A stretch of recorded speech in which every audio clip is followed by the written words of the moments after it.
तक बंगाल में तृणमूल की सरकार है तब तक एनआरसी का कोई सवाल ही नहीं उठता, ये कहा है राज्य के मंत्री गुलाम रब्बानी ने। शनिवार को उत्तर दिनाजपुर जिला अंतर्गत ग्वालपोखर के पांजीपाड़ा इलाके में 21 जुलाई की सभा को लेकर तृणमूल कांग्रेस ने एक विशाल महामिছিল निकाला, जिसमें हजारों की संख्या में कार्यकर्ता शामिल हुए। इस रैली में हिस्सा लेते हुए मंत्री गुलाम रब्बानी ने असम सरकार और केंद्र को घेरते हुए कहा, कूच बिहार के एक निवासी को एनआरसी का नोटिस थमाया गया है और ये सीधे तौर पर बंगाल के लोगों को डराने की साजिश है, लेकिन तृणमूल कांग्रेस इसका डटकर विरोध करेगी।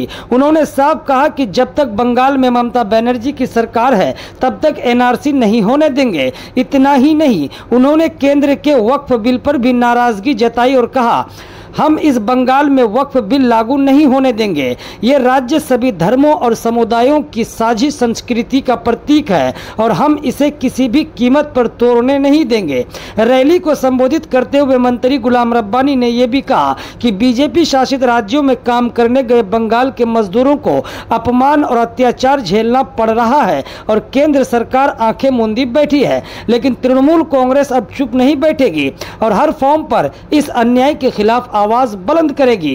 যখন এনআরসি বিলটা যখন প্রপোজ হয়েছিল আমাদের পার্লামেন্টে, তখন আমাদের মুখ্যমন্ত্রী, রাজ্যের মুখ্যমন্ত্রী, আমাদের দলের সুপ্রিমো মমতা বন্দ্যোপাধ্যায়, উনি একবারই বলেছিলেন যে আমি এনআরসি করবই না। এখানে ক্যাবিনেটে সিদ্ধান্ত হয়েছিল যে আমরা এনআরসি এখানে করতে দেবো না। তারপরে অ্যাসেম্বলিতে রেজলিউশন হয়েছিল এনআরসি করতে দিবেন না উনি। আর ওটার ফলটা আমরা পেয়ে গেলাম কোচবিহারের একটা উত্তম কুমার ব্রজবাসী, যিনি একটা রাজবংশী পরিবারের লোক। উনি কোনোদিনের আসামে ছিল না, ওনার বাবাও ছিল না, ওনার দাদুও ছিল না।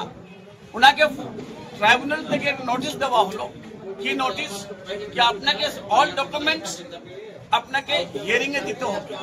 তো আমাদের মুখ্যমন্ত্রী মমতা বন্দ্যোপাধ্যায় আগে এটা নিয়ে প্রতিবাদ করেছেন, আসাম গভর্নমেন্টকে কন্ডেম করেছেন, যেটা করতে পারে না। বাংলাতে আমরা এনআরসি করবো না।